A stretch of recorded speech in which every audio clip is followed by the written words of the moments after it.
কি হলো? আপনি আমাকে ঘুমাতে দিচ্ছেন না কেন? সকাল সকাল এত বিরক্ত করছেন কেন?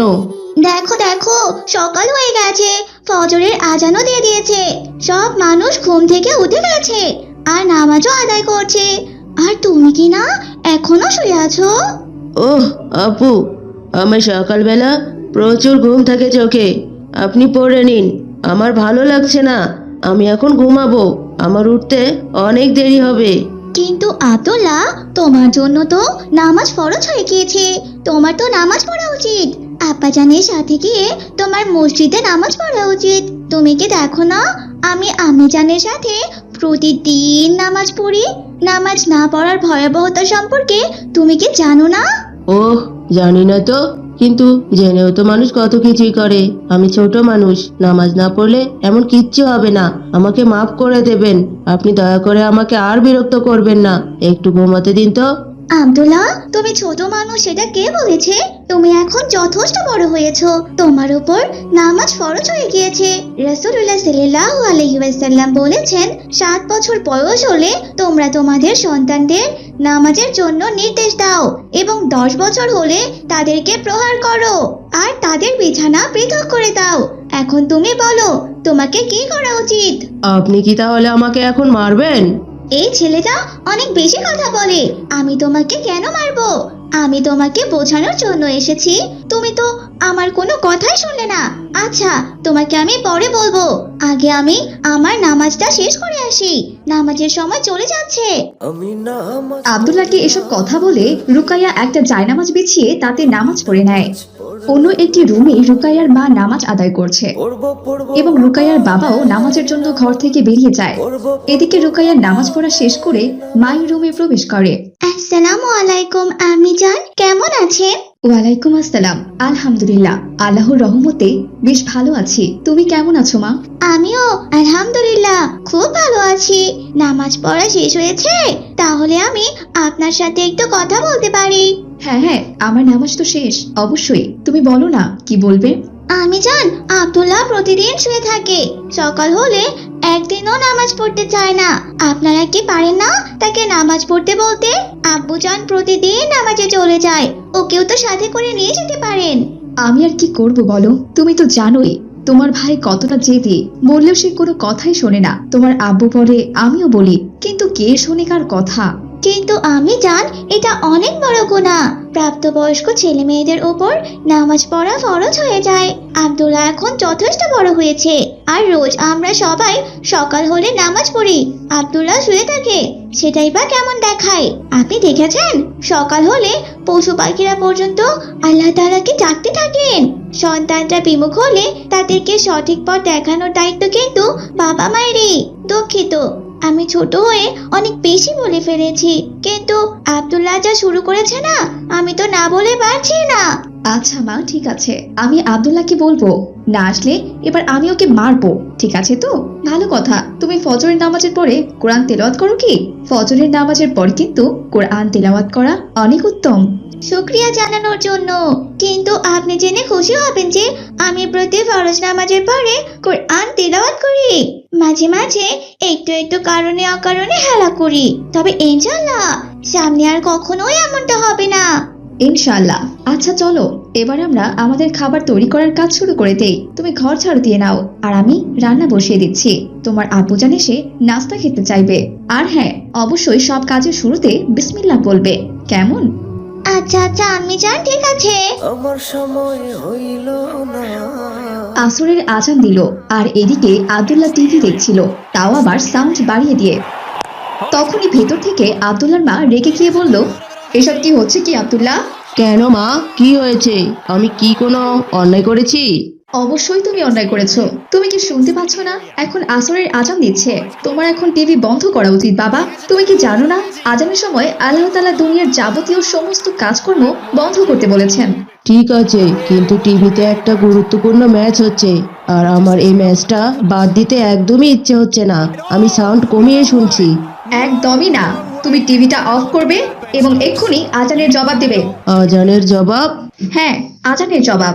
আমরা যখন আজান শুনি আমাদের প্রতিটি মুমিনকে আজানের উত্তর দিতে হবে আর এই সময় সমস্ত কথাবার্তা এবং কাজকর্ম বন্ধ রাখতে হবে। কিন্তু আজানের উত্তর কি করে দেব? আজানের জবাব দেওয়ার পদ্ধতি হলো মুয়াজ্জিন প্রত্যেকটি বাক্য বলে থামার পর শ্রোতা ওই বাক্যটি নিজেও অনুরূপভাবে বলবে, কিন্তু মুয়াজ্জিন হাইয়া আলাস সালাহ ও হাইয়া আলাল ফালাহ বলার সময় শ্রোতা লা হাওলা ওয়ালা কুআতা ইল্লা বিল্লাহ বলবে। বুঝতে পেরেছো? আচ্ছা, বুঝতে পেরেছি। এখন থেকে আজানের সময় আমি আর কোনো কাজ করব না, বরং আজানের উত্তর দেব। ঠিক আছে, এখন তুমি যাও, নামাজ পড়তে যাও। না, আমার নামাজ পড়তে যেতে একদম ভালো লাগে না। আমি এখন খেলতে যাব। এছাড়া আমার এখন একটা ক্রিকেট ম্যাচ আছে। তাহলে তুমি আজানের উত্তর দিয়ে আর কি করবে? রোজাও তো তুমি আদায় করছো না, আর আজানের জবাব দেওয়া তো সুন্নাত। তুমি কিন্তু কথা না শুনলে তোমাকে আমি প্রহার করতে বাধ্য হব আব্দুল্লাহ। কিন্তু আপনি আমাকে প্রহার করতে পারবেন না, কারণ আমি এখন চলে যাব খেলতে। আমি নামাজ পড়লাম না রে। এই ছেলেটা অনেক দুষ্টু হয়ে গেছে, একদম কোনো কথা শোনে না।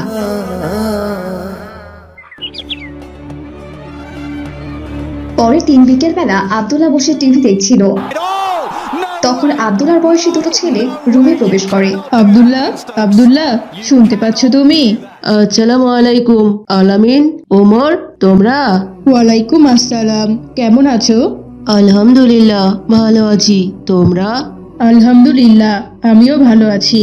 বসো, তোমাদেরকে নাস্তা দিতে বলছি। কিন্তু তোমরা হঠাৎ এখানে কিছু না বলে? কেন ভাই, তুমি কি আমাদের আসাতে বিরক্ত হয়েছো? না, সেরকম কিছু নয়। আসলে তোমরা কখনো এভাবে আসো না, তা হুট করে এজন্যই। আহা আব্দুল্লাহ, বন্ধুরা এসেছে, কোথায় তুমি আপ্যায়ন করবে তা না, তুমি ওদেরকে একের পর এক প্রশ্ন করে যাচ্ছ। আলামিন, ওমর, এই নাও, নাস্তা নাও। শুক্রিয়া আন্টি, কিন্তু আমরা এখন নাস্তা খেতে আসিনি, আমরা এসেছি আব্দুল্লাহকে নিতে। আব্দুল্লাহকে নিতে? কিন্তু কোথায়? আমাকে নিতে এসেছো কেন? কোনো ম্যাচ আছে নাকি? না না ভাই, কোনো ম্যাচ নেই তো। আসলে ভাই, আমরা সবাই মিলে নামাজ পড়তে যাব। আমি আর আলামিন শুভর বাড়িতে যাচ্ছি, তোমাকেও নিতে এসেছি। সবাই মিলে আমরা মসজিদে গিয়ে নামাজ পড়বো। তোমরা নামাজে যাওয়ার জন্য আমার এখানে এসেছো, কিন্তু আমি তো যেতে পারবো না। আমার নামাজ পড়তে ভালো লাগে না, আর তাছাড়া আমি টিভি দেখছি। তোমরা নাস্তা খেয়ে চলে যাও, আমি যাচ্ছি না। বলছি আব্দুল্লাহ, এ তোমার কেমন ব্যবহার বলো তো? বন্ধুরা তোমাকে নামাজের দাওয়াত দিতে এসেছে, আর তুমি কিনা তাদের সাথে খারাপ আচরণ করছো। এটা কোনো কথা? ওরা আমাকে নামাজের জন্য নিতে এসেছে। হ্যাঁ, এতে এত অবাক হওয়ার কি আছে বন্ধু? আমরা সব বন্ধুরা মিলে ঠিক করেছি, আমরা এখন থেকে সবাই মিলে প্রতি ওয়াক্ত নামাজ আমরা মসজিদেই আদায় করব। তুমি কি জানো না নামাজ না আদায় করার শাস্তি কতটা ভয়াবহ? নামাজ ইসলাম ধর্মের পঞ্চস্তম্ভের মধ্যে একটি। ঈমান বা বিশ্বাসের পরই যে নামাজ ইসলামের সবচেয়ে গুরুত্বপূর্ণ স্তম্ভ। প্রতিদিন 5 ওয়াক্ত নামাজ আদায় করা প্রত্যেক মুসলিমের জন্য আবশ্যক বা ফরজ। হ্যাঁ, আর আল্লাহ বলেছেন, তোমরা ধৈর্য ও নামাজের মাধ্যমে সাহায্য প্রার্থনা করো, কারণ আল্লাহ তাআলা সাহায্যের প্রার্থনা করলেই তোমাকে সমস্ত বিপদ থেকে পরিত্রাণ করবেন। কিন্তু তোমরা এসব আমাকে বলছো কেন? আমার নামাজ নিয়ে আমাকে নিয়ে একদম টানাটানি করো না। এমনি তো আমার আপু প্রতিদিন আমি ঘুমালে আমাকে এসে বিরক্ত করে, আর এখন তোমরা? তোমাদের সবার সমস্যা কি? শোনো আব্দুল্লাহ, আমি তোমাকে প্রতিদিন নামাজ পড়ার কথা বলি, কারণ আল্লাহ তাআলা বলেছেন আমাদের সকলকে সালাত আদায় করতে। এর মানে হলো নিজেও নামাজ পড়তে হবে এবং অন্যকেও নামাজ পড়াতে হবে। মানে নামাজ পড়ার কথা বলতে হবে, সৎ কাজের নির্দেশ দেবে এবং অসৎ কাজ করতে নিষেধ করবে। শুধু তাই নয়, নামাজের পরে অবশ্যই কোরআন শরীফ পাঠ করতে হবে আর সমস্ত ইবাদত করতে হবে। এছাড়াও পুরুষদেরকে প্রতি জুমার দিন জুমার নামাজ আদায় করতে হবে। জানাজার সময় জানাজার নামাজ আদায় করতে হবে, যদিও মহিলাদের জন্য এইসব অপরিহার্য নয়। কিন্তু 5 ওয়াক্ত নামাজ, এত নামাজ কি করে পড়বো? তুমি এই 5 ওয়াক্ত নামাজের জন্য এত ভয় পাচ্ছ? তুমি কি জানো আল্লাহ তাআলা সর্বপ্রথম মানুষদের ওপর 50 ওয়াক্ত নামাজ ফরজ করেছেন। পরে আমাদের নবী হযরত মুহাম্মদ সাল্লাল্লাহু আলাইহি ওয়াসাল্লাম তা কমিয়ে 5 ওয়াক্ত সালাত এনেছেন। ভাবতে পারছো তোমাকে যদি সেই সব নামাজও আদায় করতে হতো?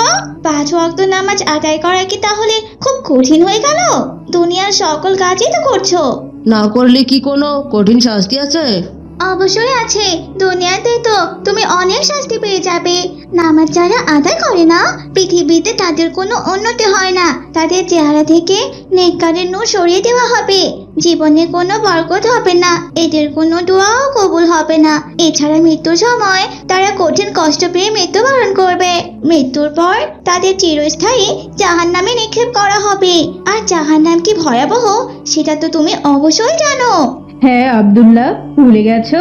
আমাদের শিক্ষক আমাদের এসব কথা বলেছিলেন, তাই সবাই মিলে ঠিক করেছি আমরা আর কোনো ওয়াক্ত নামাজ কাজা করব না। তাই যাতে আমরা প্রতি ওয়াক্ত নামাজ আদায় করতে পারি এবং আগ্রহ সহিত তা করতে পারি, সেজন্যই আমরা সবাই মিলে একসাথে নামাজ আদায় করতে যাচ্ছি। এবার আমাদের সাথে যাবে? নিশ্চয় যাব, কিন্তু আমি তো প্রতিদিন সকালবেলা ভোরে ঘুম থেকে উঠতেই পারি না। চেষ্টা করব সকালে উঠে মসজিদে যাওয়ার জন্য, কিন্তু যদি 2-1 দিন আমি না উঠে ঘরে পড়ি তাহলে কি কোনো অসুবিধা হবে? না না, অসুবিধা হবে না। এরকম হলে তুমি ঘরেও পড়তে পারো, তবে মসজিদে গিয়ে পড়াটা অনেক বেশি উত্তম। যাই হোক, তুমি বুঝতে পেরেছো? মাশআল্লাহ, তোমার বন্ধুরা এসেও খুব ভালো করেছে। তোমাদেরকেও অনেক ধন্যবাদ। তোমরা আসাতে আমার ভাই অনেক কিছু জেনেছে। যদিও আমি চেষ্টা করেছি, কিন্তু তোমাদেরকে দেখে সে একটু হলেও শিখেছে। তোমাদের এই সুন্দর উদ্যোগের জন্য অনেক ধন্যবাদ। এবার তোমরা সবাই নামাজে যাও। আল্লাহ হাফেজ। الله أكبر الله أكبر الله মাশাআল্লাহ, এই তো তুমি খুব সুন্দর করে সকালবেলা উঠে গেছো। সমস্যা নেই, সামনে থেকে তুমি মসজিদে গিয়ে পড়তে পারবে। তুমি এখানে চেষ্টা করেছো, তাতে কোনো অসুবিধা নেই। কিন্তু তুমি একটা জিনিস খেয়াল রাখবে, তুমি রুকু পুরোপুরি ভাবে করছো না, আর সেজদাতে ঠোকর মারছো। এভাবে করলে তোমার নামাজ পরিপূর্ণভাবে আদায় হবে না। তোমাকে অনেক আদব ও ভক্তির সাথে করতে হবে। তোমাকে পরিপূর্ণভাবে রুকু করতে হবে এবং সেজদা দিতে হবে। ইনশাআল্লাহ তোমাকে সমস্ত কিছু আমি শিখিয়ে দেব। আপনাকে অনেক শুক্রিয়া। আপনি যেহেতু আছেন, আমার কোনো চিন্তা নেই। ইনশাআল্লাহ আমি নামাজ পড়ার মর্ম বুঝেছি। মুসলিম হিসেবে আমি অবশ্যই 5 ওয়াক্ত নামাজ পড়ার চেষ্টা করব এবং সাথে কোরআন পাঠ করারও চেষ্টা করব। তবে আমার ভুল হলে আপনি ইনশাআল্লাহ আমাকে দেখিয়ে দেবেন। ইনশাআল্লাহ এবার আমি তোমাকে কোরআন পাঠ করা শিখিয়ে দেই। আসুন।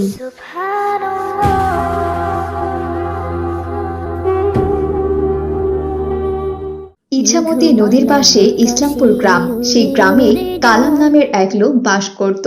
তার 2 পুত্র ছিল। তারা খুব ছোট ছিল।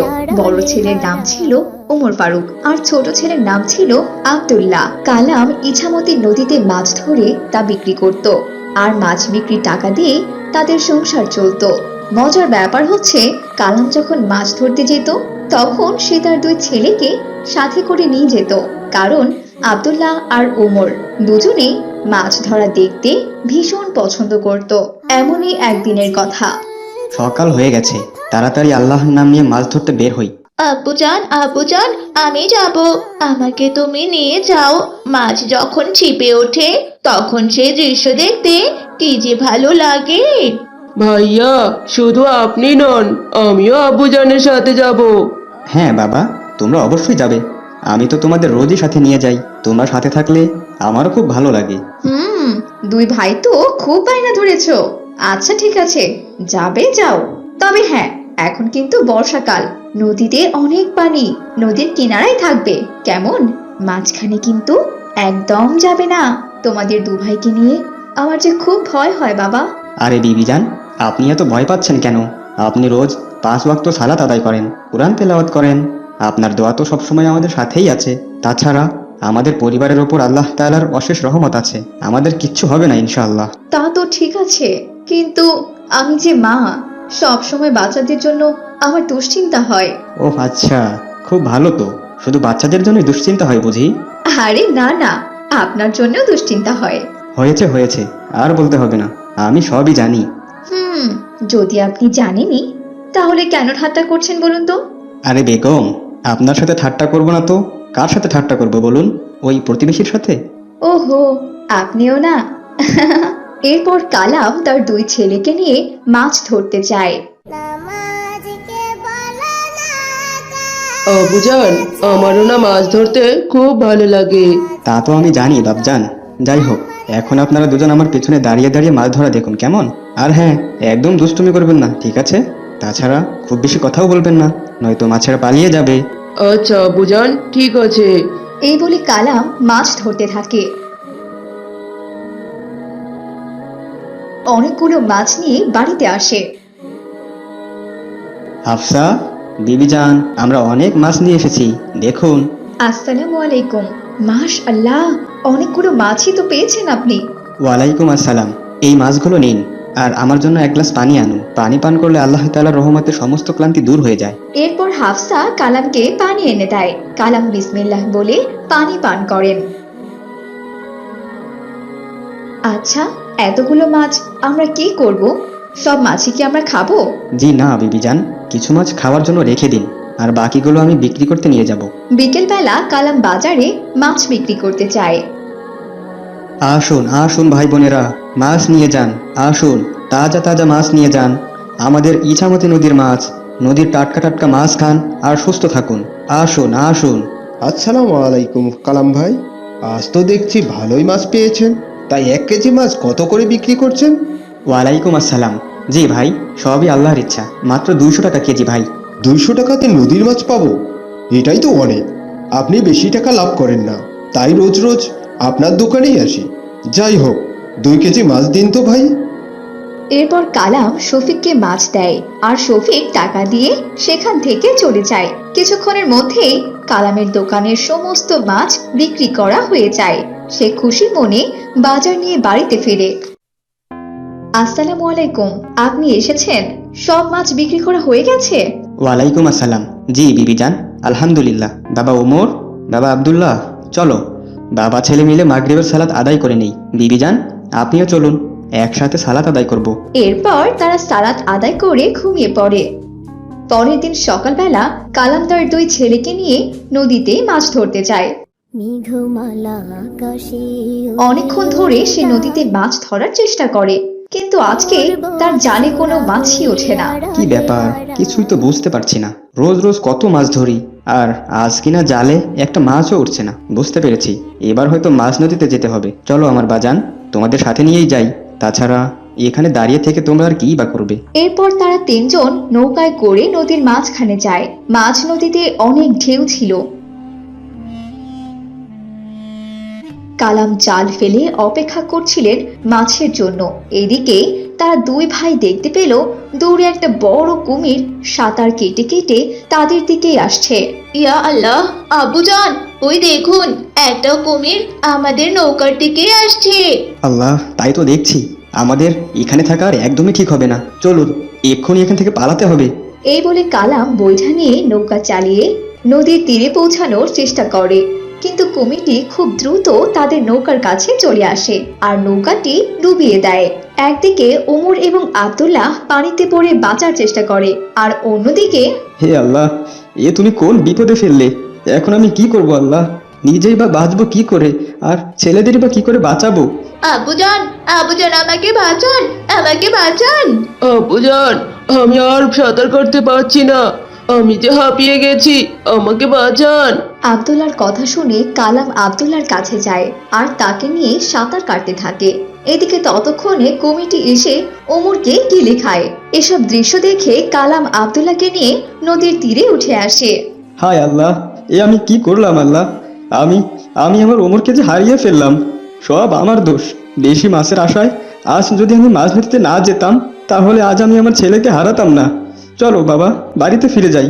বিবিজান, আমার যে সব শেষ। সে কি, আপনি আপনি এভাবে কাঁদছেন কেন? আর তাছাড়া আব্দুল্লাহ তো আপনার সাথেই আছে। আমার আমার ওমর নেই কেন?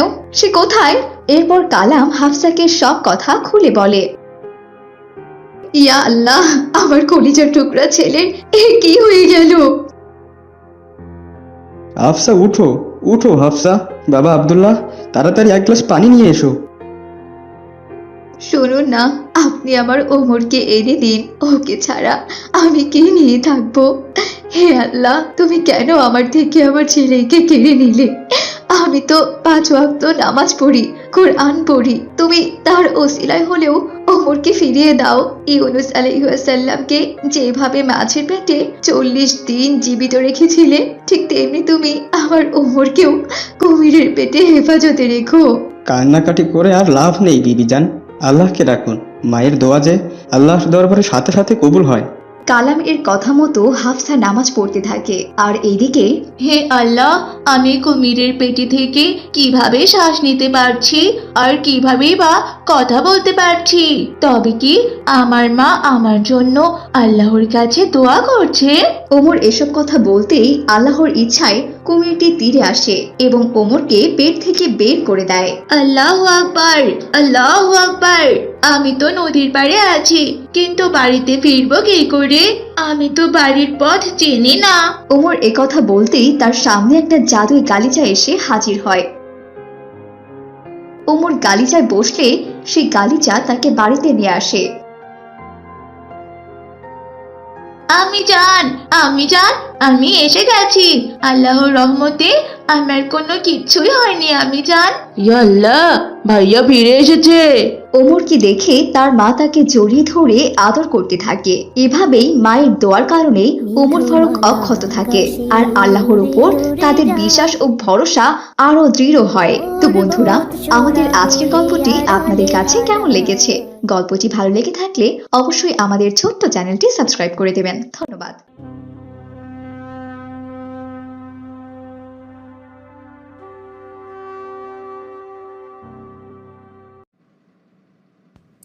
সালামু আলাইকুম বন্ধুরা, আমাদের ভিডিওগুলো যদি তোমাদের ভালো লাগে তাহলে লাইক, কমেন্ট এবং বেশি বেশি শেয়ার করো। আমাদের সাথে এমন নতুন নতুন দোয়া শিখতে আমাদের চ্যানেলটি সাবস্ক্রাইব করে রাখো এবং পাশে থাকা বেল আইকনটি ক্লিক করে রাখো, যাতে করে আমরা নতুন ভিডিও ছাড়লেই তোমরা বুঝতে পারো। আসসালামু আলাইকুম। সবাইকে ধন্যবাদ।